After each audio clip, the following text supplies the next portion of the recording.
Assalamualaikum warahmatullahi wabarakatuh, Bapak Dinar dan juga kakak-kakak asisten praktikum. Perkenalkan, nama saya Nugroho Ramadhani. Saya dari Sekolah Vokasi Universitas Gadjah Mada dengan program studi Teknologi Rekayasa Perangkat Lunak. Pada kesempatan kali ini saya akan mendemokan tugas akhir website dari mata kuliah Praktikum Pemrograman Web 1. Berikut adalah tampilan awal dari web yang saya buat. Web ini adalah web untuk sebuah sekolah di mana web ini di dalamnya dapat melakukan login bagi siswa dan juga login bagi guru. Untuk siswa sendiri dapat melihat data dirinya, jadwal dan juga nilai. Sedangkan untuk guru di sini berperan sebagai admin di mana dia bisa membuat atau menginputkan user baru dan juga data diri siswa tersebut dan juga memberi nilai pada siswa tersebut. Berikut adalah tampilan websitenya. Di atas ini terdapat sebuah navbar dan juga submenunya. Saya membuat kolom berita dan prestasi yang dapat digeser. Nah, untuk loginnya sendiri dapat dilakukan di kolom ini, kolom login.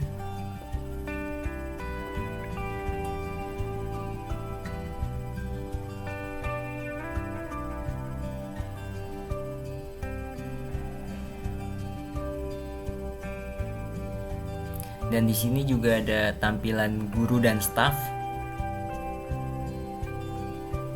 Dan terakhir ada footer. Berikutnya ada about.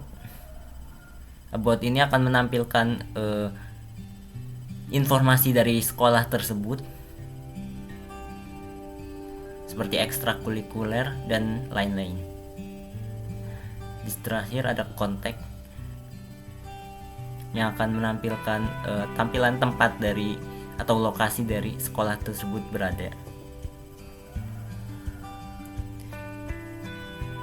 Ini bisa diperbesar, perbesar. Dan gimana?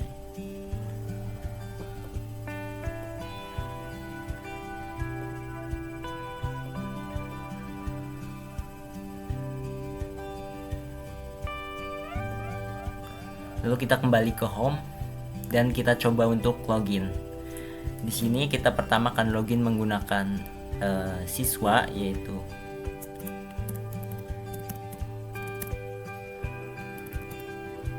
lalu akan diarahkan ke bagian home.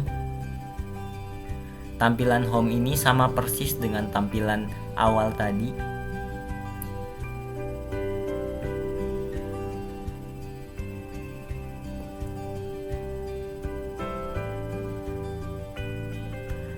Namun bedanya di sini ada menu akademik yang terdapat drop menu seperti data diri yang akan menampilkan data diri dari user yang login, dimana yang login barusan adalah Andi, ID siswa 5 dengan nama Andi, NISN, ID kelas, tanggal lahir, jenis kelamin dan juga alamat. Selanjutnya adalah jadwal pelajaran, dimana jadwal pelajaran ini akan berbeda-beda setiap kelasnya.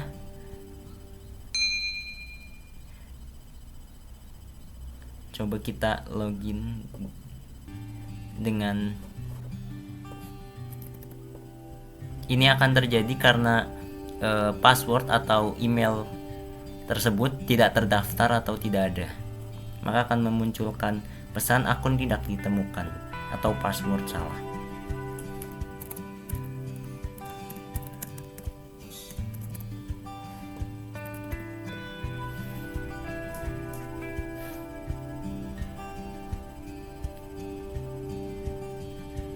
Kita telah login lagi dengan user baru yaitu Agus. Kita lihat jadwal pelajarannya.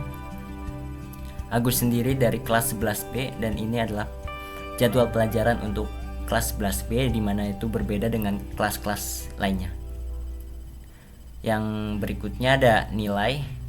Di sini akan menampilkan nilai dari mata pelajaran yang didapatkan oleh Agus. Terakhir ada kontak use.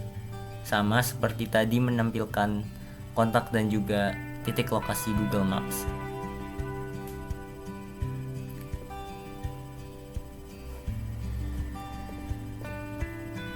Selanjutnya kita akan login menggunakan akun admin atau guru.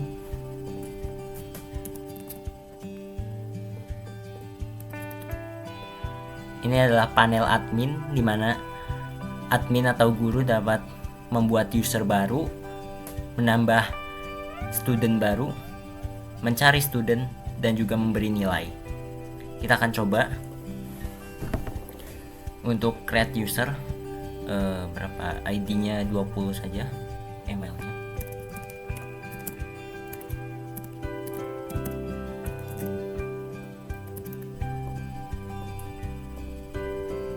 Berhasil dibuat. Kita coba lihat di sini di user, apakah ada user baru. Yap, user baru dibuat. Selanjutnya menambahkan student, dapat ID student nya, NSN-nya, dan juga ID kelas 2.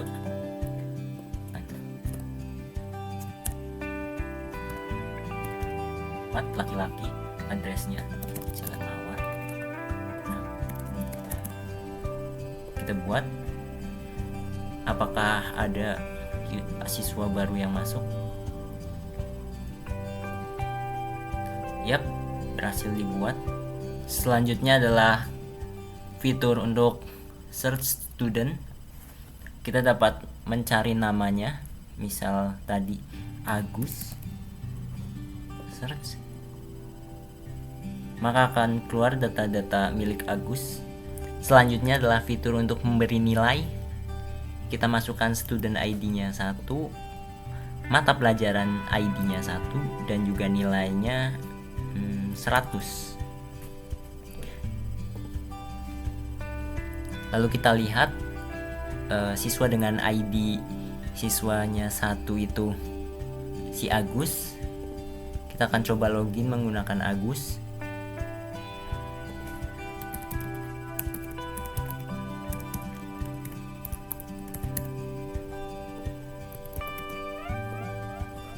Lalu kita lihat di bagian nilai.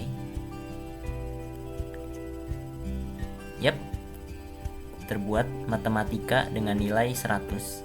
Berikut adalah kode file yang saya gunakan untuk membangun website saya. Terdapat about use HTML, admin, kontak login, kontak data diri, home, index, jadwal, koneksi, dan juga nilai.php. Saya untuk stylingnya menggunakan Bootstrap. Untuk JavaScript-nya juga menggunakan Bootstrap, di mana ini adalah file untuk halaman awal website. Terdapat session start, include koneksi.php yang menyatakan koneksi terhadap database. Terdapat variabel email, password, dan juga IRR. IRR ini digunakan untuk menampilkan pesan error jika email atau password tidak diisi. Pada bagian blok kode ini memeriksa apakah formulir login telah dikirim dengan memeriksa variabel post. Jika formulir telah dikirim, nilai dari input from email dan password disimpan dalam variabel email dan variabel password. Selanjutnya akan dicek apakah email atau passwordnya itu kosong atau tidak. Jika kosong akan menampilkan email atau password tidak boleh kosong. Lalu akan memeriksa apakah email dan passwordnya sama dengan yang ada di database. Di sini juga akan memeriksa role dari user yang login, apakah itu siswa atau guru. Jika siswa akan diarahkan ke home.php, jika guru akan diarahkan ke admin.php. Jika semua ini tidak tereksekusi, maka akan menjalankan akun tidak ditemukan atau password salah. Selanjutnya adalah data diri.php. Dan di sini terdapat query SQL. Query ini menggabungkan tabel siswa dan tabel user menggunakan join pada kolom ID user untuk mendapatkan data siswa yang sesuai dengan pengguna atau user yang login.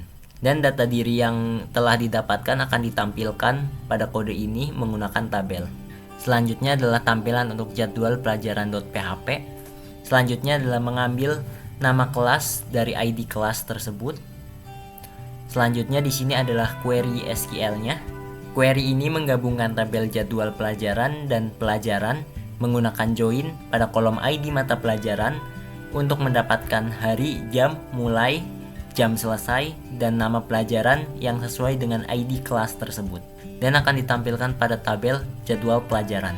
Selanjutnya adalah nilai.php, mengambil email, dan juga terdapat query.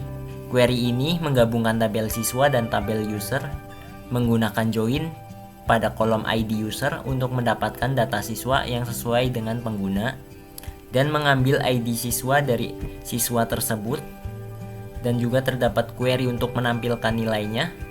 Query ini menggabungkan tabel nilai dan pelajaran menggunakan join pada kolom ID mata pelajaran untuk mendapatkan nama pelajaran dan nilai yang sesuai dengan ID siswa.